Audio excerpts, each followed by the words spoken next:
May profits be upon you.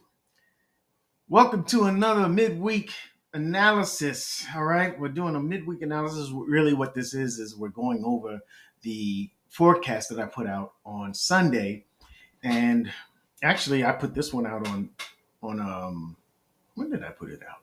Let's see. Yeah, I put this out on 2 days ago. Well, that was Saturday. Okay, no, that was Sunday. This one went out on.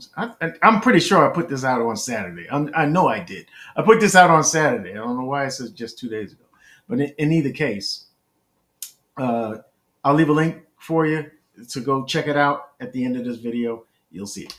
Anyway, uh, let's start with the US dollar index. Now, we got the bias right on most of these, but we didn't get how it would get there exactly right because the markets do what they want to do, whatever. All right, so let's take a look. We're looking at the daily right now on the US dollar index, and I was thinking the market would like this weekly fair value gap here, right? I said it went in there, it gave a nice reaction, and left this candle on Friday, but I thought it would take out this high before starting to move down. Well, it did. It decided that it didn't need to make that high in order to move down. It just kept going down. All right, and we thought that the market would continue the bearish trend because if we look at the weekly, I specifically said, why did I raise my voice so loud? All right, I specifically said that this weekly area of fair value, this bearish fair value gap, was going to push the market down. That the market could push up into it. I said this a week before it actually made contact. I said, oh, it could use it to for shorter, for weaker, for lower prices, and I was looking for a two-candle move, one in and one starting out in the opposite direction. And that's what's playing out. All right, and we have to remember that this is a weekly fair value gap versus the daily fair value gap that we have here. There's a daily fair value gap that I was thinking that price would possibly touch before coming down, which is overlapped by the weekly fair value gap. But in either case, it didn't need to go up that far. Apparently, do I think? What do we got going forward? We got FOMC coming tomorrow. All right, the markets could become a little encouraged by the the Fed maybe just keeping things the way they are, not giving a cut, and just holding the rates as they are right now, because there's not enough in the markets, enough action in the markets to justify a rate cut.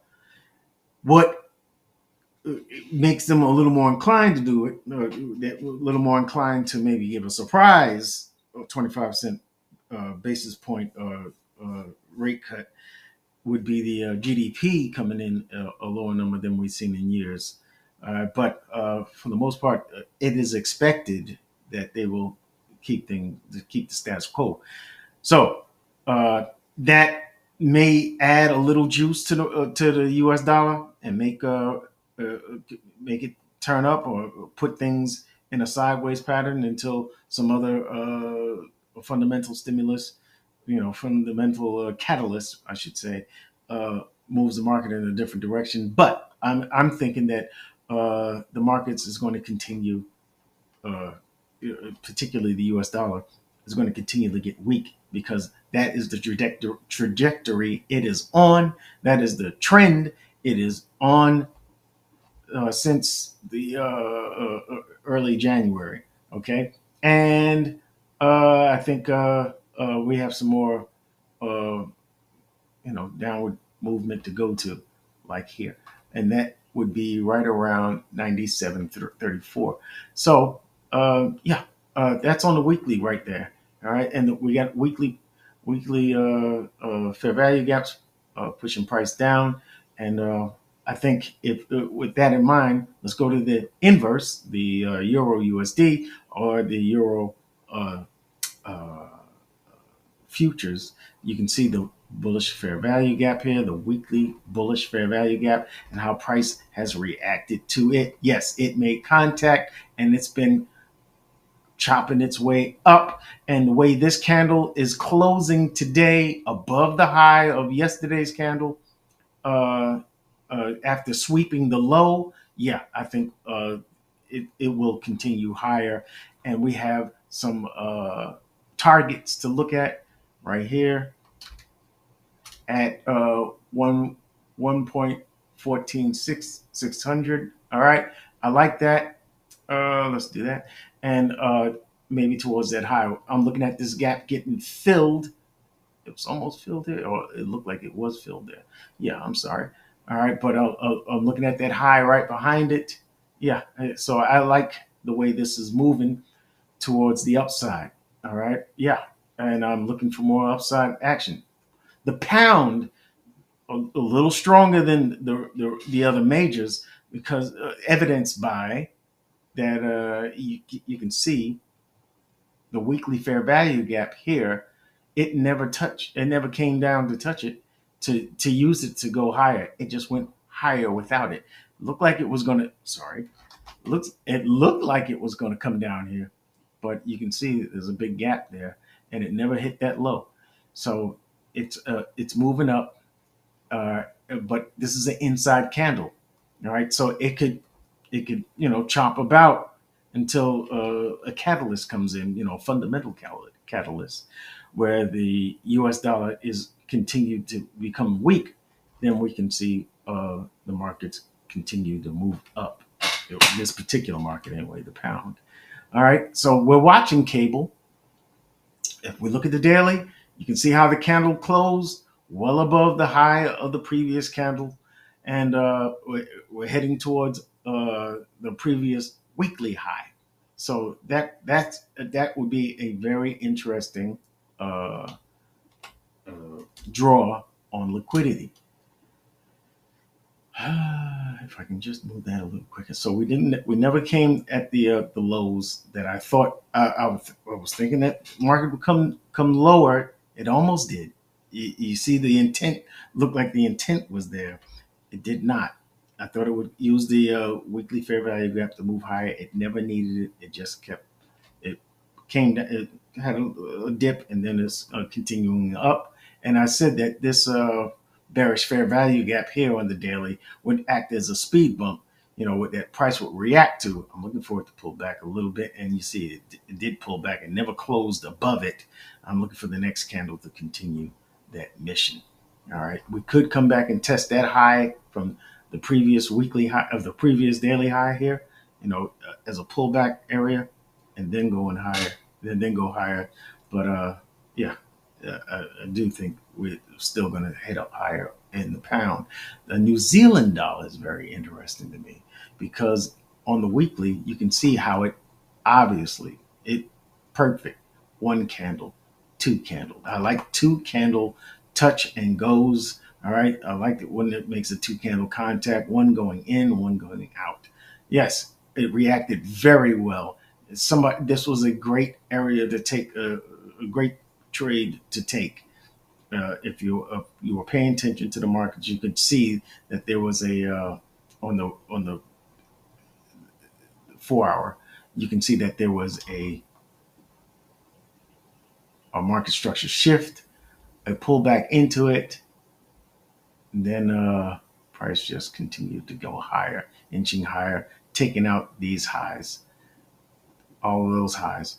All right, and I do believe that we are heading towards the high.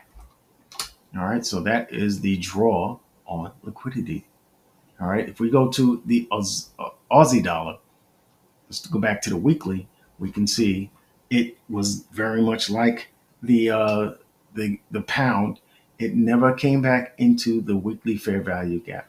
All right, you can see it reached for it. It reached for it with this candle, but it never came down there. It just had enough strength in it to continue higher. That is the intent of the markets. They wanted it to go higher. They wanted we want to see higher prices. And you see these baby teeth, all right? They're not very big candles, all right? They've got a couple of long ones down here, but I think we're going to see similar price action going up, all right? And I'm looking for a price to give an expansion candle where we can see some fair value gaps start to form, and then we know that price has the structure in place to push for higher prices. All right, if we go to the Canadian dollar futures, all right, if we go to the weekly, you can see price never came to tap into the weekly fair value gap. But this one has a different structure going on. Look at the monthly. All right. I mentioned to you that we have this buy up and then the strongest sell off. We have an area of fair value and price moved away and came back to it. We expect in these circumstances that we may see price pull back. We we should see a reaction of some sort from this area of supply, right? That's on the monthly. We're at a monthly supply zone, all right? And but there's other things to notice. If the price closes, and this is a very brand new candle. This is just a brand new candle. All right. If the price closes that way, we'll have had made a monthly fair value gap on which to push higher from. But that's not the case now. Can't project too far. On the weekly, it just said we didn't need to test that. But look at these baby teeth. Look at this candle going in, that impulsive move, and then we start doing this. All right. Right at the contact area of this the supply zone, right? Can we expect price to start forming down? Well, look at these lows as a liquidity draw, and price could very well come back down to this area of this fair value, this bullish fair value gap area here. So if price still wants to offer fair value, it could do so here. All right. I would love to see what the reaction is, but I wouldn't start taking shorts until we see something on the 4 hour. All right. Where price starts to break that structure and pull back to it. That's when I would start thinking bearishly. All right. When we start seeing it go after this low hanging fruit here, as far as low resistance liquidity, I want to see a break and a pullback. That's when we see that market structure shift, hey, that's the time to start thinking, hey, price is probably going to revisit this area. It hasn't visited yet, so this is a fresh area of demand. I would like to see what the if it will give support there for higher prices. All right, if we go to the Swiss franc. All right, this is the weekly. This is the daily right there, but this is the weekly, and we can see that there was a weekly fair value gap here, right, from here to here. Price pushed in, and we have the second candle. It was indecisive, but look at the new weekly candle here. If we head up towards that high, I think that would encourage me to look for more buys. All right. I did not like this candle, but I like this one if it takes out that high. All right. If we go down to the daily, you can see that there was a gap here. Price pushed up into that gap, hasn't quite filled it yet. This is a volume gap here, a volume imbalance. All right. And I think that's what price will be reaching for. And I would like to see if we can break through that area and then come back to it and find support for higher prices, because the Swiss franc is pretty strong right now. You can see this area of demand is holding price at this price, at this level. All right, we haven't really touched it just yet. We came very close. It might be close enough. I don't know, but I am looking for, like I mentioned in the forecast, I would be looking for a price to push and take those lows, take this low specifically, because this is the low, all right, into the demand area the demand zone and then push price higher. I would like to see that first, all right, before it just starts taking off. But if it if it closes that gap and pushes through and then comes back to it, then I would be interested in some more longs, because that would be another market structure shift to the upside. All right, this would be the market structure shift to the downside, but where it's coming into an area of demand, so we watch for the reaction there. Just bear in mind something. This is in an uptrend, all right, and I want to trade with the trend. I don't want to trade counter trend. That's it. This was a bullish break of market structure here. All right, I'm looking for price to find uh, the the the displacements, the imbalances to push for higher prices and take out that high that high right there. That's what I'm looking at.